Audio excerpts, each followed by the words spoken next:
रक्षाबंधनाच्या दिवशी जसे मालतीताईंना समजले की त्यांची मुलगी सीमा माहेरी येणार आहे, तशा त्या घाबरून गडबडीत स्टोअर रूममध्ये गेल्या आणि दरवाजा आतून बंद करून घेत बाहेर उभ्या असलेल्या मुलाला आणि सुनेला म्हणाल्या, तुम्ही दोघं नीट कान उघडे ठेवून ऐका.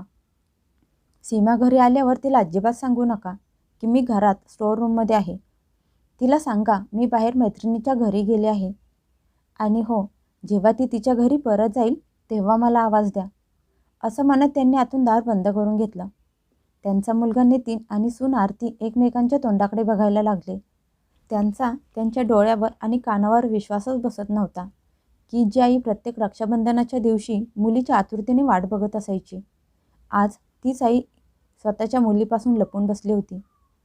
शेवटी असं काय झालं होतं की एका आईला तिच्या प्रेमापेक्षा मोठा निर्णय घ्यायला लागला होता. पण मालतीताई पहिल्यापासून अशा नव्हत्या. एक वेळ होती तेव्हा मालतीताई रक्षाबंधन यायच्या 2-3 दिवस अगोदरच मुलीच्या आवडीचे पदार्थ बनवायला सुरुवात करत असायच्या. बाजारातून तिच्या आवडीची साडी त्यांच्या मुलाला आणून ठेवायला सांगायच्या. त्या सारख्या सारख्या मुलाला नितीनला विचारत असायच्या, नितीन, सीमाला फोन केलास का? कधी येणार आहे ती? पण मागच्या 3 वर्षात असं काहीतरी घडलं होतं की तीच आई आज स्वतःच्या मुलीला भेटण्याऐवजी स्टोअर रूममध्ये लपून बसण्यासाठी मजबूर झाली होती. यामागचं कारण 3 वर्षापूर्वी सुरू झालं होतं. एक दिवस मालतीताईंनी त्यांचं कपाट उघडलं. त्यातून नोटांचं बंडल काढला. 2 वेळा मोजला तर ते 15,000 होते. त्यांनी 8,000 काढून बाजूला ठेवले. तेवढ्यात मागून त्यांची सून आरती त्यांच्या खोलीत आली आणि सासूला पैसे मोजताना बघून ती म्हणाली, आई, काय झालं? आज सकाळ सकाळी तुम्ही पैसे का मोजत बसला आहात? अचानक सुनेला बघून मालतीताई घाबरल्या. जणू चोरी करताना रंगेहात सापडले आहेत. त्या हळू आवाजात म्हणाल्या, अगं आरती, मी मोजत नव्हते, तर बघत होते किती पैसे उरले आहेत. आरती खोलीतून गेली तसे मालतीताईंनी 8,000 काढून त्यांच्या कपाटातल्या साडीच्या खाली लपवून ठेवले आणि बाकीचे पैसे लॉकरमध्ये ठेवून दिले. 12 वाजता त्यांची मुलगी सीमा हसत घरात आली. तिच्या मागे मागे तिची 2 लहान मुलं गोंधळ करत घरात घुसली. चहा बिस्किट खात घरातले सगळे अर्धा तास गप्पा मारत बसले. नंतर आरती जेवण बनवायला किचनमध्ये गेली. दुपारची सगळ्यांची जेवणं झाली. सीमा तिच्या आईला घेऊन खोलीत गेली आणि म्हणाली, आई, ते पैसे कुठे आहेत? मला दे ना. मालतीताईंनी इकडे तिकडे बघितलं आणि म्हणाल्या, सीमा, जरा हळू बोल, कुणीतरी ऐकेल. ते ऐकून सीमा हसून म्हणाली, आई, मग ऐकू दे ना, मी काय कुणाच्या बापाला घाबरते का? तशी तिची आई तिला समजावत म्हणाली, अगं वेडाबाई, इथे पण घर चालतं, जरा समजून घे. आईचं बोलणं ऐकून सीमाने लगेच तोंड वाकडं केलं आणि म्हणाली, म्हणजे आता मुलीच्या खर्चाचा पण हिशोब होणार का? तिची आई साडीखाली ठेवलेले 8,000 सीमाच्या हातात देत म्हणाली, हे बघ, 8,000च उरले आहेत. यातच पूर्ण महिना काढायचा आहे. सीमाने लगेच आईच्या हातातून पैसे घेऊन मोजले आणि तोंड वाकडं करत म्हणाली, आई, फक्त 8,000? मी तर तुला 15,000 मागितले होते. तिची आई म्हणाली, सीमा, मला अजून तुझ्या बाबांची औषधं आणायची आहेत. जर तुझ्या भावाला औषधं आणायला सांगितली तर तो बोलेल, बाबांच्या पेन्शनचे पैसे काय झाले? मग मी त्याला काय उत्तर देऊ? हे ऐकून सीमा रागात म्हणाली, आई, तू प्रत्येक वेळी हेच कारण सांगत असतेस. मालतीताई हळू आवाजात म्हणाल्या, मी किती लपून लपून तुला पैसे देत असते. जर नितीन किंवा आरतीने बघितलं तर? आईचं बोलणं मध्येच थोडं सीमा म्हणाली, आई, याच्याशी त्यांचा काय संबंध? हे माझ्या आईबाबांचे पैसे आहेत. मी त्यांची कमाई तर घेत नाही ना. मालतीताईंनी मुलीकडे बघितलं. आज पहिल्यांदा त्यांना त्यांच्या मुलीचं बोलणं मनाला टोचलं. त्या मनात विचार करायला लागल्या, आईबाबाचे पैसे आहेत, पण आईबाबांचा त्यांचा स्वतःचा पण खर्च आहे. सीमा म्हणाली, अगं आई, तुझी दोन्ही मुलं कुठल्या दिवशी उपयोगी येतील? मी एकटीच आहे तुझ्यासाठी. मालतीताई काहीतरी बोलणार तेवढ्यात नितीनचा आवाज आला, आई, कुठे आहेस? जरा बाहेर ये. मालतीताई घाबरल्या आणि त्यांनी सगळे पैसे मुलीच्या हातात देत म्हणाल्या, सीमा, लवकर ठेवून घे. सीमा हसली आणि म्हणाली, बघ आई, शेवटी तू तयार झालीसच ना. असं म्हणत ती खोलीतून बाहेर निघून गेली. जणू काहीच झालं नाही. आरती नवऱ्यासाठी पाणी घेऊन बाहेर आली. तिने बघितलं तर तिची नणंद तिच्या पर्समध्ये काहीतरी ठेवत होती, पण तिने जास्त लक्ष दिलं नाही. तिला वाटलं तिची एखादी गोष्ट ठेवत असेल. नंतर संध्याकाळचा सगळ्यांचा चहा झाला. एकत्र बसून सगळ्यांनी गप्पा मारल्या. संध्याकाळी सीमाचा नवरा विनोद तिला घरी घेऊन जायला आला. गाडीवर बसल्या बसल्या तो हळू आवाजात म्हणाला, सीमा, काम झालं का? तसे सीमाने हसून पर्सवर हात ठेवला आणि म्हणाली, हो हो, झालं ना. विनोद म्हणाला, किती मिळाले? सीमा म्हणाली, 15,000 मिळाले. हे ऐकून विनोदचा चेहरा उतरला आणि म्हणाला, बस एवढेच? अगं, मी तुला 20,000 मागायला सांगितले होते. सीमा म्हणाली, अहो कसे मागणार? आई रडायला लागली आणि म्हणत होती, घरातला खर्च पण आहे. हे ऐकून विनोद हसत म्हणाला, अगं, हा तर तुझ्या आईचा प्रत्येक वेळेचा डायलॉग आहे. आता पुढच्या वेळी मुलांचं नाव सांग, म्हणजे लगेच पैसे काढून देतील.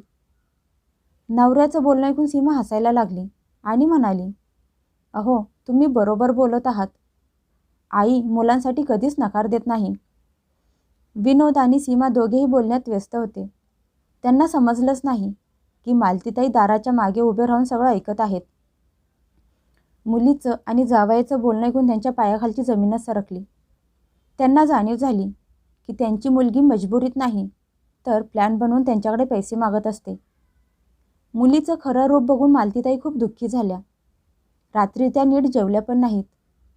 ते बघून त्यांची सून आरती म्हणाली, आई काय झालं? तब्येत ठीक वाटत नाही का? तसे मालतीताई जबरदस्ती हसून म्हणाल्या, हो सुनबाई, जरा डोकं दुखत आहे. पण खरं हे होतं की त्यांचं डोकं नाही तर मन खूप दुखत होतं. रात्री सगळे झोपले, पण मालतीताईंना झोप येत नव्हती. त्यांना आठवलं, मागच्या महिन्यात सीमा त्यांना म्हणाली होती, आई मुलांच्या शाळेची फी भरायची आहे आणि घरात एक पैसा पण नाही. त्याच्या अगोदर म्हणाली होती, आई घरातला गॅस संपला आहे, सकाळपासून साधा चहा पण मिळाला नाही. असं करून प्रत्येक महिन्याला तिच्या बाबांची पेन्शन आली की ती काहीतरी कारणं सांगून पैसे घेऊन जात असायची. आणि आज त्यांच्या जावई बोलत होता, पुढच्या महिन्यात मुलांचं नाव घे म्हणजे पैसे मिळतील. हा विचार करूनच त्यांच्या डोळ्यातून पाणी यायला लागलं. जावई तो जावई, पण त्यांच्या पुढच्या मुलीने त्यांच्यासोबत धोका केला होता. आज एका आईचं मन रडत होतं. त्या मनात म्हणाल्या, सीमापेक्षा जास्त मोठी चूक माझी स्वतःची आहे. मी तिची मदत करता करता तिला मागायची सवय लावली. पण आता अजून नाही. बस खूप झालं. आता अजून धोका देऊन तर अजिबात नाही.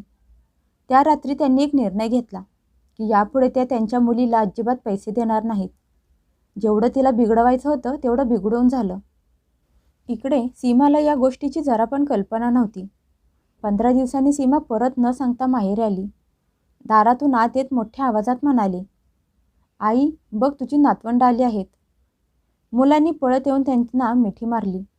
मालतीताईंनी पण नेहमीप्रमाणे मुलांना मिठीत घेतलं, पण यावेळी त्यांच्या चेहऱ्यावरती पहिल्यासारखी चमक नव्हती. आरती पण खोलीतून बाहेर आली आणि हसून म्हणाली, या ताई. सीमा घरात तर आली, पण तिची नजर आईच्या कपाटावर होती. दुपारी सगळे जेवले. आरती किचनमध्ये भांडी घासत होती. तशी सीमाला संधी मिळाली. ती लगेच आईच्या खोलीत गेली आणि म्हणाली, आई जरा इकडे ये ना. तसे मालतीताईंना समजले की त्यांची मुलगी काय बोलणार आहे. त्या उठून खोलीत आल्या. सीमा दार बंद करून म्हणाली, आई मला यावेळी 10,000 हवे आहेत. तिची आई तिच्याकडे बघत होती. नंतर म्हणाली, सीमा एवढे पैसे कशासाठी? सीमा तोंड बारीक करून म्हणाली, आई मुलांच्या क्लासची फी भरायची आहे आणि त्यांचा पगार व्हायला अजून खूप वेळ आहे. हे ऐकून मालतीताई शांत स्वरात म्हणाल्या, अगं मागच्याच महिन्यात मुलांच्या शाळेची फी भरायची होती. सीमा म्हणाली, हो आई ती तर भरायचीच होती. लगेच त्या म्हणाल्या, त्याच्या मागच्या महिन्यात गॅस घ्यायचा होता. तशी सीमा आईच्या होला हो द्यायला लागली. आता आईचं बोलणं ऐकून सीमा चिडली आणि म्हणाली, आई आज तू एवढा हिशोब का लावत बसली आहेस? तशी तिची आई म्हणाली, कारण आज मला समजून घ्यायचं आहे की माझ्या मुलीला खरंच माझ्या पैशांची गरज आहे का तिला याची सवय झाली आहे. हे ऐकून सीमाचा चेहरा रागाने लाल झाला. ती म्हणाली, आई, याचा काय अर्थ? मालतीताई म्हणाल्या, अर्थ तर खूप सरळ आहे. आता मला सांग, तुला ते 10,000 कशासाठी हवे आहेत? आईचं बोलणं ऐकून सीमा थोडी घाबरली आणि विषय बदलत म्हणाली, आई, तू पण ना स्वतःच्या मुलीकडे पुरावा मागणार का? तिची आई सक्त आवाजात म्हणाली, हो, जर गोष्ट प्रत्येक महिन्यात हजारो रुपयांची असेल तर नक्की विचारणार. हे ऐकून सीमाने रागात मुठ्या आवळल्या. तेवढ्यात बाहेर विनोदच्या गाडीचा आवाज आला. तो पण घरात आला आणि आल्या आल्या सासूला नमस्कार केला आणि नंतर बायकोजवळ येऊन हळू आवाजात म्हणाला, काय झालं सीमा? पैसे मिळाले का? सीमाने त्याला चिमटा घेतला आणि शांत बसायला सांगितलं. पण हे सगळं मालतीताईंच्या नजरेतून लपलं नाही. त्यांनी पहिल्यांदा जावयाकडे लक्ष देऊन बघितलं. त्या क्षणी त्यांना समजलं ही फक्त त्यांच्या मुलीची सवय नव्हती, तर त्यांच्या जावयाचा प्लॅन होता. आत्तापर्यंत त्या विनोदला खूप साधा सरळ समजत होत्या, पण आज त्याच्या चेहऱ्यावर त्यांना आपलेपणा नाही, लालचेपणा दिसत होता. त्यांनी आरतीला आवाज दिला आणि म्हणाल्या, आरती, जरा चहा पाण्याचं बघ, जावई बापू आले आहेत. तसा विनोद म्हणाला, आई, चहा नको, आम्ही लगेच निघणार आहोत. मालतीताई म्हणाल्या, एवढी काय घाई आहे? जरा बसा, आज आरामात गप्पा मारू. हे ऐकून विनोद जाऊन सोफ्यावर बसला. आरती चहा घेऊन आली. खूप वेळ कोणी काही बोललं नाही. नंतर मालतीताई सरळ विनोदकडे बघून म्हणाल्या, अहो जावई बापू, तुमची नोकरी कशी काय चालली आहे? पगार वेळेवर होतो ना? विनोद म्हणाला, ठीक आहे आई, आणि पगार पण ठीकठाक आहे. मालतीताई म्हणाल्या, तरी पण किती? आता विनोदला थोडं विचित्र वाटायला लागलं. तो म्हणाला, 30,000 पर्यंत जातो. मालतीताई गंभीर होऊन म्हणाल्या, आणि सीमा प्रत्येक महिन्याला माझ्याकडून किती पैसे घेऊन जाते याचा पण हिशोब ठेवत असाल ना? हे ऐकून विनोदचा चेहरा पांढरा पडला. सीमा मध्येच बोलत म्हणाली, आई, तू हे काय बोलत आहेस? आज पहिल्यांदा मालतीताई मुलीवर ओरडल्या आणि म्हणाल्या, तू मध्ये बोलू नकोस. आज मला माझ्या जावयाशी बोलायचं आहे. आरती पण बाहेर येऊन उभी राहिली. नितीन पण ऑफिसमधून आला होता. तो घरात येणारच होता, पण आईचा आवाज ऐकून बाहेरच थांबला. मालतीताई म्हणाल्या, जावई बापू, लग्न झालं होतं तेव्हा तुम्ही मला म्हणाला होता की सीमा आता तुमची जबाबदारी आहे. आठवतं का तुम्हाला? विनोदने हळूच मान हलवली. मग प्रत्येक वेळेला तुम्ही तिची जबाबदारी माझ्या अंगावर का आणून टाकता? याचं विनोदजवळ काहीच उत्तर नव्हतं. पण सीमा रागात म्हणाली, आई बस कर, थोडे तर पैसे तुला मागितले आहेत. मुलीच्या तोंडातून थोडे पैसे ऐकून मालतीताई भडकल्या आणि म्हणाल्या, थोडे पैसे? थांब, मी तुला त्या थोड्या पैशांचा हिशोब देते. असं म्हणत त्या उठून खोलीत गेल्या आणि एक डायरी घेऊन आल्या आणि म्हणाल्या, सीमा, प्रत्येक महिन्याला मला तुझ्या बाबांना हिशोब द्यायला लागतो. त्यामुळे मी प्रत्येक हिशोब या डायरीमध्ये लिहून ठेवते. ज्यावेळी तुम्हाला पहिल्यांदा 5,000 मागितले होते तेव्हापासून मी लिहून ठेवलं आहे. असं म्हणत त्यांनी मुलीला दिलेल्या प्रत्येक महिन्याचा हिशोब सांगायला सुरुवात केली. तसा सीमाचा चेहरा पांढरा पडला. तिची आई म्हणाली, हा फक्त तुझ्या बाबांना द्यायचा हिशोब आहे. मुलीला आधाराची गरज होती, त्यामुळे मी तुला पैसे देत होते. पण मागे दागिने गहाण ठेवून तुला पैसे दिले होते, ते या वहीत लिहिलेले नाहीत. आईचं बोलणं ऐकून नितीनच्या पायाखालची जमीनच सरकली. त्याला आज पहिल्यांदा समजलं की त्याची आई घरात कुणालाही न माहीत होता त्याच्या बहिणीला पैसे देत होती. तेवढ्यात त्याची आई म्हणाली, आणि सीमा, आज तू परत 10,000 मागायला आली आहेस. आता मला एक गोष्ट सांग, आज जर मी मेले तर तू पुढच्या महिन्यात कुणापुढे हात पसरणार आहेस? कारण तुला तर मागायची सवय लागली आहे ना. हे ऐकून सीमाचा आवाज यायचा बंद झाला, पण पुढच्या क्षणी त्याच तोऱ्यात म्हणाली, अच्छा, म्हणजे आई, तू मला टोमणे मारणार आहेस का? तिची आई म्हणाली, टोमणा नाही, खरं बोलत आहे. सीमा रागात म्हणाली, ठीक आहे, नको देऊ पैसे. एवढा हिशोब ठेवायचा होता तर अगोदरच नकार द्यायचा होता पैसे द्यायला. प्रत्येक वेळ स्वतः देत होतीस आणि आता मला लालची बोलत आहेस. एवढं ऐकताच मालतीताई भडकल्या. त्या म्हणाल्या, मी तुला लालची बनवलं नाही. मला वाटलं तुझ्यात थोडी तरी लाज उरली असेल की जोपर्यंत खरंच जास्त गरज पडणार नाही तोपर्यंत तू मागणार नाहीस. आता विनोद मध्येच म्हणाला, आई तुम्ही गोष्टी उगाचच वाढवत आहात. तुमचीच मुलं आहेत. मालतीताई त्याचं बोलणं थांबवत म्हणाल्या, माझीच मुलगी होती म्हणून तर एवढे दिवस गप्प बसले. दुसरे कोणी असते तर पहिल्या वेळेसच नाही बोलले असते. सीमा पर्स उचलून रागात फणफणत म्हणाली, अहो चला इथून, इथे आपली इज्जत राहिली नाही. असं म्हणत ती मुलांना घेऊन जायला लागली. मालतीताईंनी तिला थांबवलं नाही. फक्त एवढंच म्हणाल्या, सीमा आज मोकळ्या हाताने जात आहेस ना? लक्षात ठेव, आज तुझ्या आईने तुझे पैसे थांबवले नाहीत तर तुझी सवय मोडली आहे. सीमा काही न बोलता घरातून बाहेर निघून गेली. बराच वेळ कोणीही काही बोललं नाही. थोड्या वेळाने नितीन आईजवळ आला आणि म्हणाला, आई हे सगळं कधीपासून चालू होतं? हे ऐकून त्यांचे डोळे भरून आले. त्या म्हणाल्या, खूप महिन्यांपासून. नितीन म्हणाला, मग आई तू मला का सांगितलं नाहीस? त्याची आई हलकी हसून म्हणाली, मी घाबरत होते. भावा बहिणीच्या नात्यात दुरावा येऊ नये. त्या दिवसानंतर सगळ्यांना वाटलं की गोष्टी इथेच संपल्या असतील. सीमा परत पैसे मागायला येणार नाही. पण 3 दिवसानंतर सीमा परत माहेरी आली. दुपारची वेळ होती. नितीन घरात नव्हता. दार उघडून सीमा सरळ घरात घुसली. तिच्या मागे तिचा नवरा विनोद पण होता. तिच्याकडे बघून असं वाटत होतं जणू ती भांड्याची पूर्ण तयारी करून आली आहे. मालतीताई हॉलमध्ये बसल्या होत्या. सीमा त्यांच्याजवळ येऊन उभी राहिली आणि म्हणाली, आई मला एक गोष्ट स्पष्ट सांग, तुला माझ्यावर भरोसा राहिला नाही का? तिची आई म्हणाली, विश्वास होता म्हणून तर एवढे महिने विचारलं नाही. हे ऐकून सीमा म्हणाली, मग आई तू त्या दिवशी माझ्या नवऱ्यासमोर माझा अपमान का केलास? तिच्या आईला समजलं होतं की त्यांची मुलगी भांडायला आली आहे. त्यामुळे त्या तिखट आवाजात म्हणाल्या, तुझा अपमान मी नाही तर तुझ्या लालचीपणामुळे झाला आहे. सीमा ओरडत म्हणाली, कुठला लालच आई? मुलीने आईकडे मदत मागितली तर ती लालची कशी काय झाली? तिच्या आईला समजलं तिला तिच्याच भाषेत समजावायला लागणार. तिची आई म्हणाली, सीमा मदत एकदा दोनदा मागितली जाते, प्रत्येक महिन्याला नाही.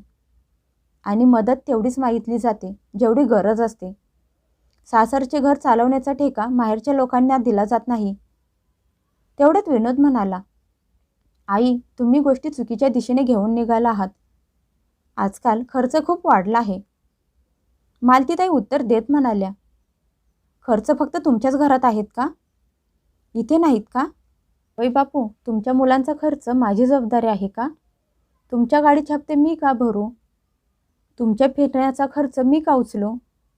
गाडीचे नाव ऐकता सीमा हैराण झाली आणि म्हणाली, कोण म्हणालं गाडीचे हप्ते आहेत? तिची आई तिच्या डोळ्यात बघून म्हणाली, ज्या दिवशी तुम्ही नवरा बायको बाहेर गाडीवर बसून बोलत होता त्या दिवशी मी सगळं ऐकलं आहे. हे ऐकून त्या दोघांच्या चेहऱ्याचा रंग उडाला. त्याचवेळी नितीन पण घरी आला. त्याला घरातले वातावरण बघून समजले की परत तोच वाद घरात सुरू आहे. सीमा भावाला बघून म्हणाली, दादा आता तूच निर्णय घे. मुलीचा माहेरी कसलाच हक्क नसतो का? नितीन म्हणाला, सीमा कुठल्या गोष्टीचा हक्क? सीमा म्हणाली, हाच की गरज पडल्यावर आईबापाकडून मदत घेण्याचा हक्क. नितीन म्हणाला, हो हो पूर्ण हक्क आहे. पण हक्काचा अर्थ पूर्ण महिन्याला खिसा मोकळा करणे नसतो. जेव्हा माझं लग्न झालं होतं तेव्हा आई मला बोलली होती की आता घराची जबाबदारी तुझी आहे. मी प्रत्येक महिन्याला घर खर्च देतो. कधी आईला माझ्या मुलांचा खर्च उचलायला सांगितला नाही, कारण ती माझी जबाबदारी आहे. हे ऐकून सीमा रागात म्हणाली, अच्छा दादा, आता तू पण आईची भाषा बोलायला लागलास तर? नितीन म्हणाला, आईची भाषा बोलत नाही तर सत्य बोलत आहे. मी कधीच आईला 1 रुपया पण मागितला नाही. खोटं वाटत असेल तर आईला विचार. तेवढ्यात मालतीताई सीमाला म्हणाल्या, सीमा तुला एक प्रश्न विचारू? आज जर मी तुला 20,000 मागितले तर तू मला देशील? सीमा हैराण होऊन म्हणाली, माझ्याजवळ कुठून येणार एवढे पैसे? हे ऐकून तिची आई लगेच म्हणाली, हेच तर मला तुला समजावून सांगायचं आहे. ज्याच्याजवळ नसतात ना, त्यांना मागायची पण लाज वाटते. पण तू तर एकदाही विचार केला नाहीस की तुझ्या आईजवळ पैसे आहेत का नाहीत. मी तुझ्या बाबांच्या औषधांचे पैसे तुला दिले, म्हणजे तू मोकळ्या हाताने जाऊ नयेस. पाहुण्यांच्या लग्नाला गेले तर तुझ्या बहिणींच्या साड्या नेसून जायचे, म्हणजे ते पैसे मला तुला देता येतील. म्हणजे तुला असं वाटेल की तुझी आई तुझ्यासोबत अजून पण उभी आहे. पण तू तू तर प्रत्येक वेळी नवीन नवीन कारणं सांगून मागत राहिलीस. तुला माहीत आहे सगळ्यात जास्त दुःख मला कुठल्या गोष्टीचं होतं? या गोष्टीचं की एकदाही माझ्या मुलीने मला हे विचारलं नाही की आई तुझ्याजवळ पैसे आहेत का नाही. चल जाऊ दे, झाल्या गेल्या गोष्टी सोडून देते. पण एक गोष्ट लक्षात ठेव, यापुढे माझ्याकडे पैसे मागायला येत जाऊ नकोस. सीमाच्या डोळ्यातून पाणी यायला लागलं. ती रडत म्हणाली, आई तू मला घरातून हाकलून देत आहेस? तिची आई म्हणाली, नाही, तुझ्या लालचीपणाला काढत आहे, मुलीला नाही. विनोदला काहीतरी बोलायचं होतं. तो म्हणाला, आई. तसा मालतीताईंनी इशारा करून थांबवलं आणि म्हणाल्या, जावई बापू, इथून पुढे तुमच्या घराच्या जबाबदाऱ्या माझ्या मुलीच्या माहेरच्या लोकांवर टाकू नका. ज्या दिवशी माणूस स्वतःच्या घराच्या जबाबदाऱ्या घ्यायला शिकतो ना, त्या दिवशी त्याचं घर संसार सुखात चालू होतो. माहेरच्या पैशातून किंवा उधारी करून घर संसार चालत नाही. हे ऐकून विनोदने लाजेने मान खाली घातली. सीमा हुंदके देऊन रडायला लागली. तरी पण मालतीताईंचे मन पाघळले नाही. कारण त्यांना माहीत होतं, आज जर त्यांनी नमतापणा घेतला, त्या पाघळल्या, तर त्यांची मुलगी कधी सुधारणार नाही. मालतीताईंनी घेतलेला निर्णय बरोबर होता का चुकीचा, कमेंट करून नक्की सांगा.